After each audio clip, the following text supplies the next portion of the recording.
এসেছি তোমাদের সাথে আজকে আর একটা নতুন ভিডিও শেয়ার করতে।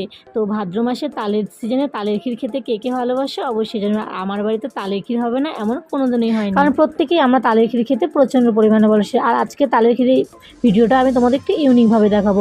আশা করছি তোমাদের এই ভিডিওটা অনেকটা হেল্পফুল হবে আর অনেকটাই ভালো লাগবে। দেখো এখানে তালটাকে জাল দেওয়ার পর কিন্তু আমি এখানে অনেকটা পরিমাণে দুধ দিয়ে দিয়েছি। দুধটা একটু শুকানোর পর আমি এখানে কিন্তু চিনি অ্যাড করে দিচ্ছি, কারণ আগেই যদি বেশি করে চিনি দিয়ে দিলে অতিরিক্ত মিষ্টি হয়ে যাবে। তো ওই দুধটা যখন একটু শুকিয়ে যাবে তখন তোমরা চিনিটা এখানে অ্যাড করবে। আর এখানে আমি 2 চামচের মতন কিন্তু চালের গুঁড়ো দিয়ে দিচ্ছি। চালের গুঁড়ো বা সুজি যদি তোমরা অ্যাড করো না, তাহলে পরে কিন্তু এই ঘনত্বটা আরও বেশি বেড়ে যায় আর খেতে কিন্তু আরও বেশি টেস্ট হয়।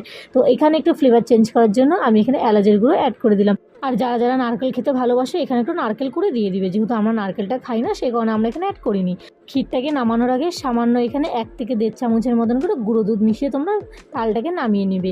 দেখবে ক্ষীরের স্বাদটা কিন্তু একদমই চেঞ্জ হয়ে গেছে। তো আজকের এই ভিডিওটা কেমন লাগলো অবশ্যই জানি।